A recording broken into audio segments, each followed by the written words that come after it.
This September 12th, Sun Estrella Galicia are back in London with their micro festival at Hackney's Paper Dress Vintage. With live music, beer culture, street food and workshops, Sun Estrella Galicia is the musical arm of the family-owned independent Estrella Galicia beer brand, which has been creating unforgettable music experiences since 2009. The September the 12th event will be headlined by Coach Party with support from the New Weaves, as well as yet-to-be-announced DJ sets and local music selectors. There'll be a clothing repair workshop to customise your repaired clothes, a local food vendor serving 0 kilometre food with veggie and vegan options, a Soundcrafters interactive workshop, and a beer pouring workshop. Alongside the London event, there'll be a series of new micro-festivals in Madrid, A Coruña, Barcelona later in 2024, and Berlin and Granada in 2025, reflecting a truly global approach from Sun Estrella Galicia. So if you're in London, September the 12th, swing by Hackney's Paper Dress Vintage for Sun Estrella Galicia. Tickets are available now via Dice.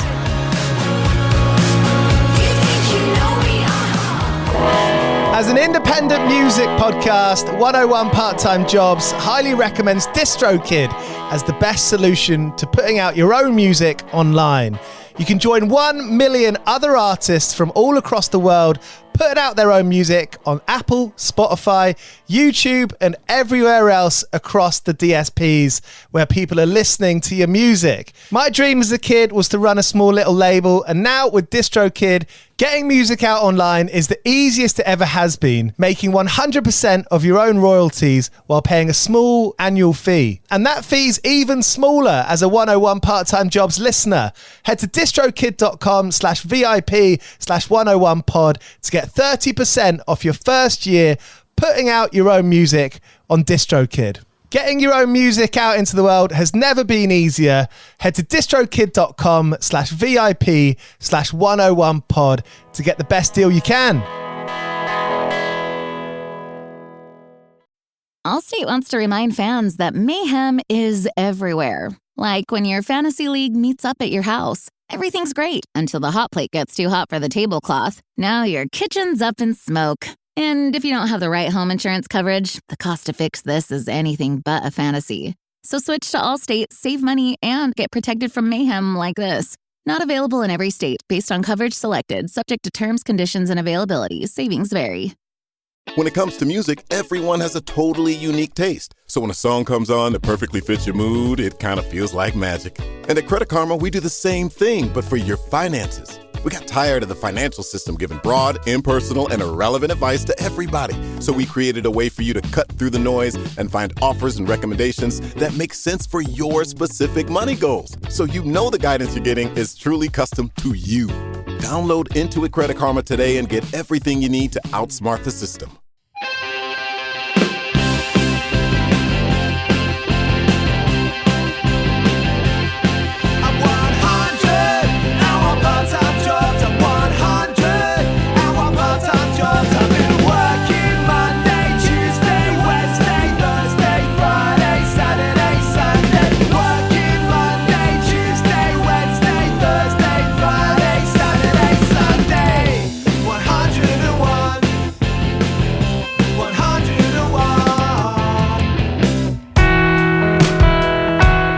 All right, you're listening to 101 with me, Giles Bidder. It's where we hear from bands and musicians about how they make music, all the stuff that goes along with it, including the side hustles along the way. On today's episode, I speak to Dimitri from Horse Jumper of Love from Boston with a dad who runs a pizza shop. We hear all about that and how Dimitri got pretty good at service from the age of 14 and how Horse Jumper of Love has been going for 10 years. I think this is one of those conversations where we realise that it takes years for bands and artists to kind of get attention sometimes, or kind of get the notice. And Horse Jumper of Love are getting noticed. Their new record, Disaster Trick, is coming out on August the 16th, and it sounds awesome. It's coming out on Run for Cover. Dimitri's going to be playing some solo shows in the UK from its release date on the 16th of August. He'll be at London, well, at Kingston upon Thames at Banquet Records, and then Pie and Vinyl in Southsea, Rough Trade East London, Rough Trade Bristol, Rough Trade Nottingham, and Rough Trade Liverpool. So that's your chance to see Dimitri at these live intimate shows in August, and they'll be back later in the year, full band, to play at Outbreak. So, Horse Jumper of Love, this is a band you should be listening to if you aren't already, and you can go see them later in the year. Disaster Trick is out on the 16th of August. Cheers for listening. If you enjoy this episode, if you like 101, make sure you click subscribe. We put out 2 episodes every week with bands and artists who we find are interesting. Come along for the ride for it. And if you're able to leave a review, that would be massively appreciated. Cheers. All right, coming up after the jump, it's Dimitri from Horse Jumper of Love. 101 part-time jobs. I live in New York now, but I'm originally from Boston, Massachusetts. Yeah. Yeah. What kind of stuff were you getting into when you were a kid? What were the first shows you were going to? Well, my first show ever was my dad took me to see Pearl Jam. Fuck yeah. Which was pretty sick. I think I was in I must have been 10 or 11. But then after that, I started kind of figuring out the DIY house show scene in Boston and going to shows at people's houses and seeing punk bands there. And around the time when I was 16, I had the moment of, I guess just being at a house show and being like, this is so cool. This is what I want to do, It's got all the elements of a dream house party and you're at a gig, which is the 2 ideals. Yeah, totally. Yeah, I was 16, had my first beer, saw my first punk band, and I was just this is the life, Yeah. Did you make a crew? Did you make a group of friends where you were all stoked on that? You all wanted to do the same thing? Yeah, pretty much. I think just from going to things like that consistently, you just kind of end up making friends. And then that's how I kind of got into the local music community in Boston. And that's how Horse Jumper started playing shows too. I think the first 2-3 years of us playing, it was exclusively just house shows and DIY spaces, And I bet those people putting on those shows loved the band name, because that's the kind of thing that looks good on a poster. Yeah, totally. There's a lot. Also, I feel when people design posters that we're on, they love it too, because they usually draw some kind of horse themed thing or love themed thing, and it's just there's a lot to go off of with that. For real. And it's good for that kind of Brooklyn area, Philadelphia, people naming their houses funny names like Michael Jordan's boot bag or something. Yeah, totally. I'm trying to think of some of the fun. There was New York had one called David Blaine's Steakhouse for a while or something. Yeah, just shit like that. That's great, because I often thought that that kind of it adds more creativity to the whole scenario. Totally. The creativity does not end with just the music. It's the space becomes part of the creative element of all that. Yeah. And I think part of that, as you get a bit older, and that's what this show's about, 101 Part-Time Jobs. It's about everything that goes into playing music, as well as the side jobs that everyone works, working at a supermarket or working whatever you can do. But there's so much that goes into playing in bands, right? There's so many of these little jobs that I feel now, with the kind of the internet being the great leveler, where you don't need loads of money. Maybe you can get a few £100, which is a lot of money, but you can get a camera and make something, and you could potentially make something as good as any major label is funding. This kind of creativity, it kind of allows you to kind of think really big and be okay, how do I make this my world? Well, writing about music, I wrote a column in the newspaper here for 10 years. And after a few years, I was like, damn, the best bands for me are the ones that are making their own world. And if you can do that, you're onto something good. Right. For sure. I agree with that. I feel when we started the band, we entered this world that had already been created and kind of based our what we were trying to do off of just what we were seeing around us. And it kind of just everyone gets influenced by everyone, and you just kind of that's the way to do it. There's no isolationism in music. I feel you're just kind of there with everyone, making something. Are you talking about Run for Cover? Yeah, Run for Cover, definitely. There was like, before we signed to the label, I was definitely like a fan of a lot of the bands they were putting out. And I think a lot of the bands they put out kind of had like a similar background where it was sort of like, you know, it's not like you woke up one day and like signed like to a major label and got a bunch of money. It's like there's like work that goes into it, and you have to like tour, and yeah, you have to work the jobs, and you have to kind of just like make it your whole life really, if you want to make it work in whatever capacity you want it to, you know. Yeah. Like the band for me, it's like definitely for the past 10 years, it's been just like my whole life. Like every job I've worked, like any money I've been able to save is like gone towards this, and like just gotta like, you know, keep doing it or else you feel empty or something. And to get to this point, you know, I think I'd heard of your name a couple of times over the years. You know that you do, you read it in various different places, and then it maybe takes a few times to actually go listen to it for yourself. Like you say, it takes 10 years up until this point. That's a good 6-7 years of maybe potentially, you know, the blogs and the tour bookers not paying attention. Totally. And there's definitely, no one paid attention for a long time, but like, and I still don't feel like people are necessarily paying attention, but you know, we're able to like do this more consistently, more like full time, just from like, I feel like, trying to put the work in, you know. It's all about putting the work in. No one's gonna like hand anything to you, you know, when you're like you got to be willing to tour, you got to be willing to, you know, I guess just like do whatever it takes.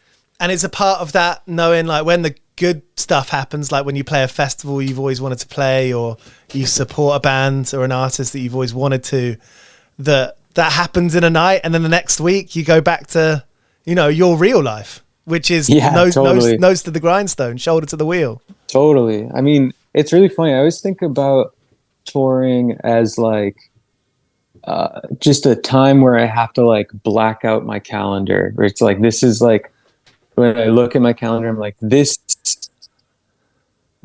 time where I'm on tour, like I'm like removed from my normal reality. And then you come home and it just feels like it went by so fast, and it's just like, you're like, what was that like weird dream I just had, you know?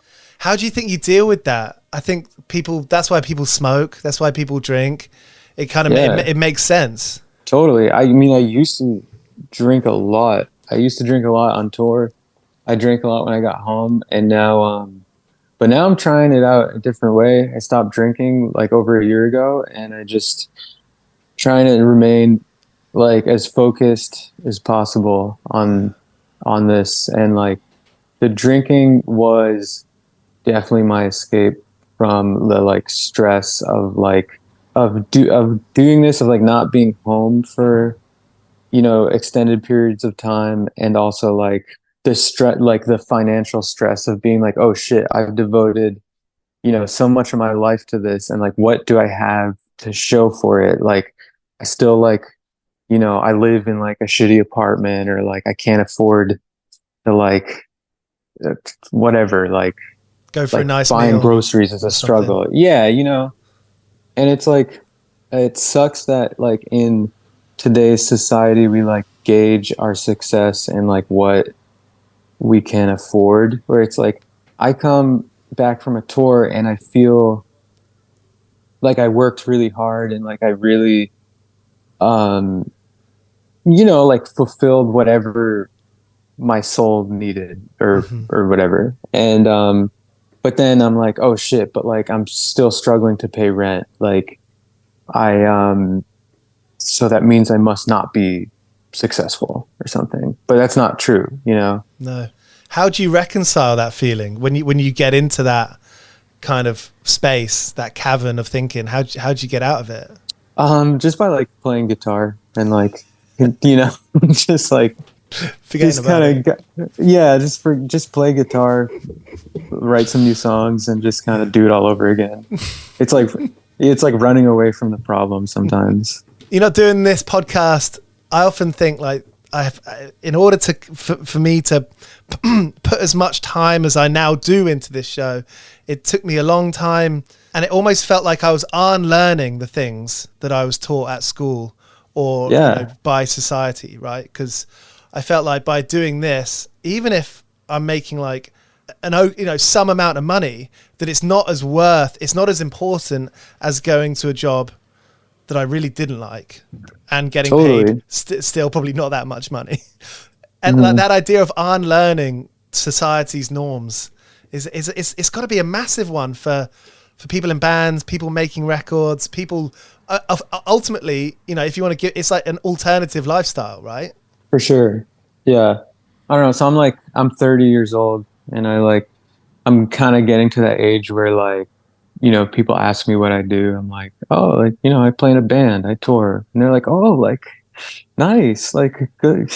They're like, what do you really do? And I'm like, no, that's what I do. Yeah. It's not glamorous, but so I think it's hard for people to understand that this can be a full-time thing, and Yeah.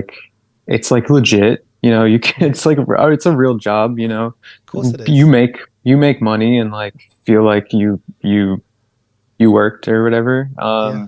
I don't know. I always think about too, how my life would be different if I after I got out of high school, if I went to college or and got a degree and got a job. I'm like, how would I be happy, or would I be Yeah. miserable? Would I want to kill myself, or you know what I mean? It's You can't think like that. I know it, but it's hard not to when you yeah, when you're doing something that is kind of not viewed as normal by society. You're like, what if I did go the normal route? How Yeah. would I would just be I'd probably be more comfortable. Well, you'd You have a know, path, right? You'd have a path. You'd be like, this is what people do. People get the junior role, then they get the mid-management role, and then yeah, if you try and progress, for you, it's like, what is the path of Horse Jumper of Love? You're building it. You don't know right now what it looks like. right. Yeah, you just try to take it as far as it can go until you're too burnt out to do it anymore, And that's it. It's maintaining and sustaining the financial and the creative. That's got to be the success of artists. Totally. And I feel personally really lucky because we work with a really good label too, who's you know, has helped us out with the before, when we were paying out of pocket for recording time, that was pretty impossible. But having a label who believes in your vision and wants to support it is extremely helpful. I don't think I could do it without them. Jumps! What are the most memorable times of Horse Jumper of Love? And I guess what I'm asking is what are the most memorable moments of, are we going to keep doing this? Maybe it's a van breakdown or maybe a difficult time. But then there's the opposite times where it's so easy. I guess the harder times are always going to be more interesting. Yeah, actually, I trying to think. The hardest time was I think maybe a year and a half ago or so. We got back from a tour, and I was just so burnt out and tired, and we didn't make a lot of money on the tour or anything, where I just I truly considered quitting the band and not pursuing it anymore. And I had this crazy, I had moved back to my parents' house because yeah, I just had to, because I was touring a lot, and I was just in my late 20s living at my parents' house in this band that I'd been in for 10 years. And I was looking at my life and kind of being really down on myself, and being oh shit, I'm such a loser. What am I doing? And then I was looking at going back to school. I was going to do all this stuff. I was really trying to get my life together. And then last moment before I I called this guidance counselor at a school, and then after the conversation I was no, I'm not ready for this. I'm gonna do one more album at least and see how that goes. And then we went into the studio a few months later. We recorded this album that's coming out. But it was just having that moment where I felt I was just looking at, I was at a fork in the road or something. And I was like, which way do I want to move forward with my life? Like, because like my whole life had been music, and I didn't think of like music as separate from my life. It just like was my life. But it was like the first time I came back from that tour where I viewed my life as separate from music. And I was like, okay, I really have to focus on my life now and see what I'm gonna do. So that was like a really heavy moment for me. And like just like I'm happy I decided to keep pursuing it, because then then I had like the opposite feeling. Like we recorded an album that sounded good. We went to the UK and the EU for the first time. Like that was a huge milestone for me. I'd like never thought we'd be able to go tour like in the UK and Europe. Like it was just so important to me to do that. And it did make me feel like I was like, okay, like we're kind of like a pro band, I think. Yeah. Like we can do this. That new video, Snow Angel, directed by Lance Bangs, that's pretty sick. Yeah, Lance is awesome. I loved working with him. He's a really funny and like nice dude. I think all the time how our life just goes back to Jackass. Yeah, totally. No, I mean Jackass was a game changer when it came out. Like it's just a couple of people who wrote for Escape magazine, came on a UK trip, filmed themselves doing dumb stuff, and then it just got picked up by a whole generation. I really think like Jackass is one of my main reasons to think that actually we're all more similar than we think we are. Totally. Because you think you're so individual in your small town with your skate shoes, listening to Blink-182, and it's like, no, man, everyone did that. Yeah. And Jackass was a key component to it. Totally. And I mean, it's cool because they kind of just like did it themselves. Like it's like inspiring for a lot of people to just like create your own shit, Yeah. And that going hand in hand with playing in a band, it's like, okay, well, let's do this. Like, let's not hang out with the people we don't really want to hang out with at school. Let's do our own thing. Totally. It opens up like a whole different world of possibilities for like young kids. I'm not saying like young kids should do the stunts on Jackass, but like it's just like, just like doing whatever. Yeah, like starting a band, fucking skateboarding, like just do it. And learn to fail. Yeah, totally, for sure. It's a huge part. 101 part-time jobs. How many part-time jobs have you worked? If you could tally them up, is it under 10, over 10?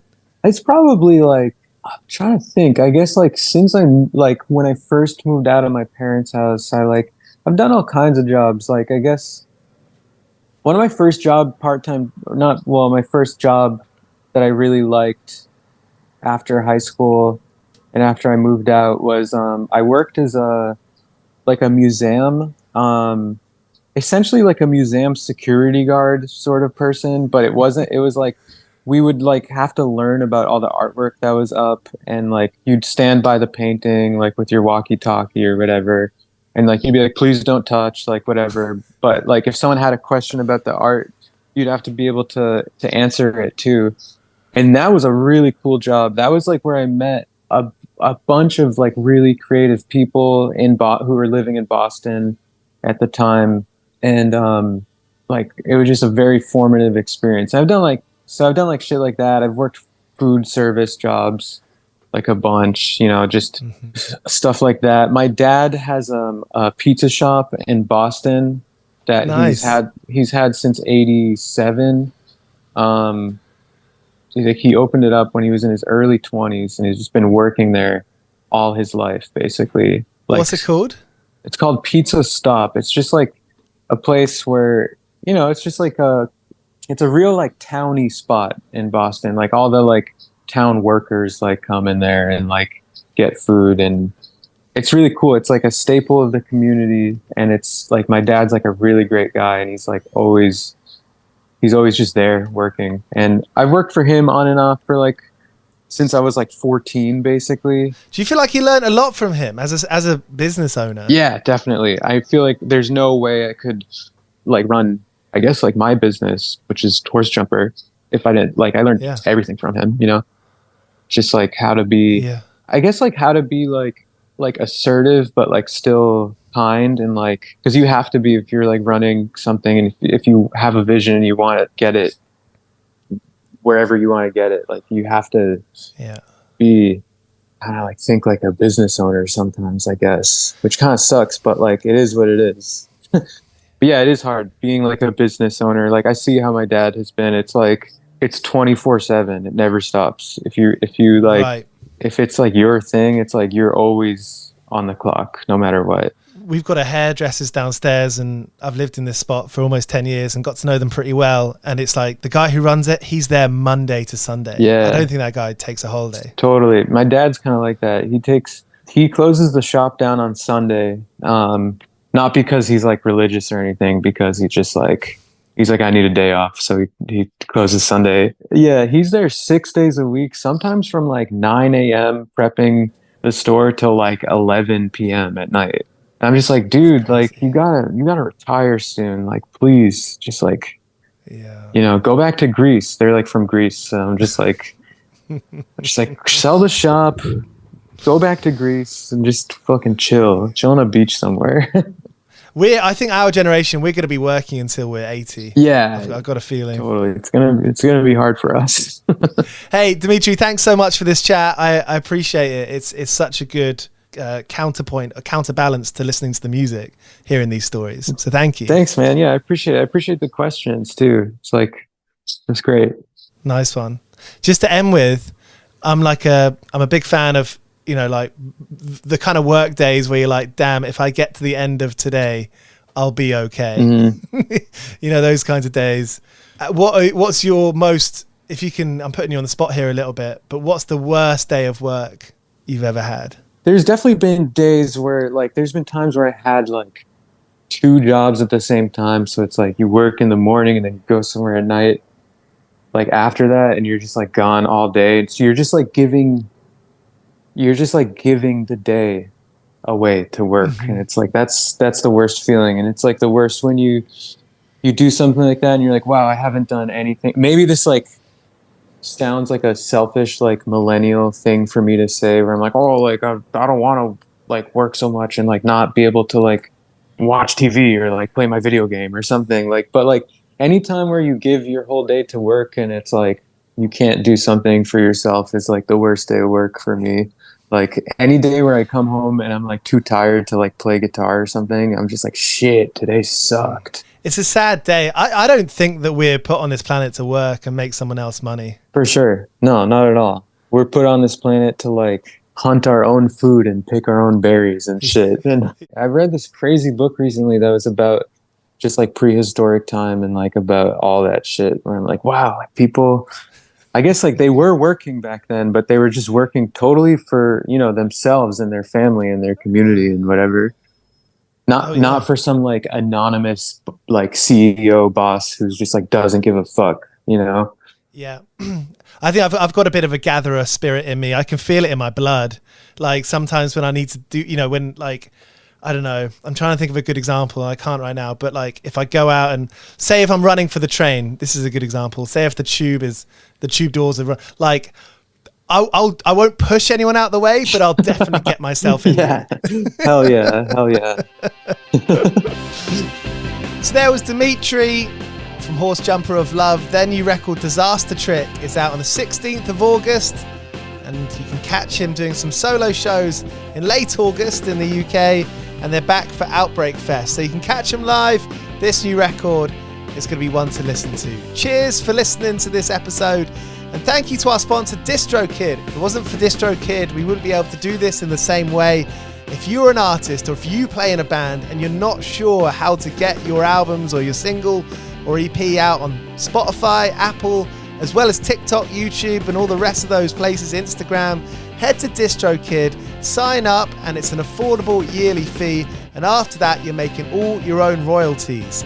To get 30% off your first year, head to distrokid.com/VIP/101pod, and you'll be joining 1 million other users around the world, making all your own royalties, making your own DIY record label effectively.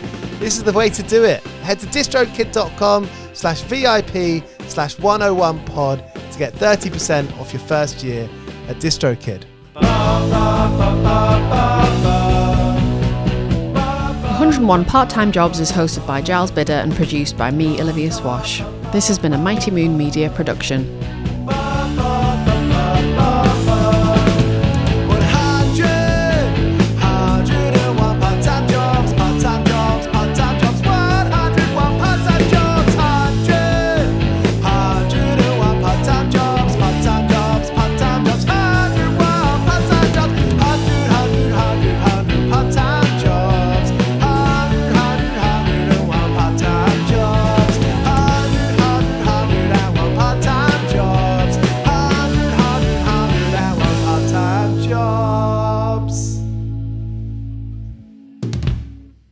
With the Lucky Land Slots, you can get lucky just about anywhere. This is your captain speaking. We've got clear runway and the weather's fine, but we're just going to circle up here a while and get lucky.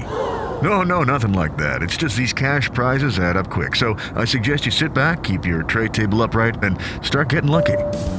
Play for free at LuckyLandSlots.com. Are you feeling lucky? No purchase necessary. VGW Group. Void where prohibited by law. 18+. Terms and conditions apply. This September 12th, Sun Estrella Galicia are back in London with their micro festival at Hackney's Paper Dress Vintage. With live music, beer culture, street food and workshops, Sun Estrella Galicia is the musical arm of the family-owned independent Estrella Galicia beer brand, which has been creating unforgettable music experiences since 2009. The September the 12th event will be headlined by Coach Party with support from the New Weaves, as well as yet-to-be-announced DJ sets and local music selectors. There'll be a clothing repair workshop to customise your repaired clothes, a local food vendor serving 0 kilometre food with veggie and vegan options, a Soundcrafters interactive workshop, and a beer pouring workshop. Alongside the London event, there'll be a series of new micro-festivals in Madrid, A Coruña, Barcelona later in 2024, and Berlin and Granada in 2025, reflecting a truly global approach from Sun Estrella Galicia. So if you're in London, September the 12th, swing by Hackney's Paper Dress Vintage for Sun Estrella Galicia. Tickets are available now via Dice.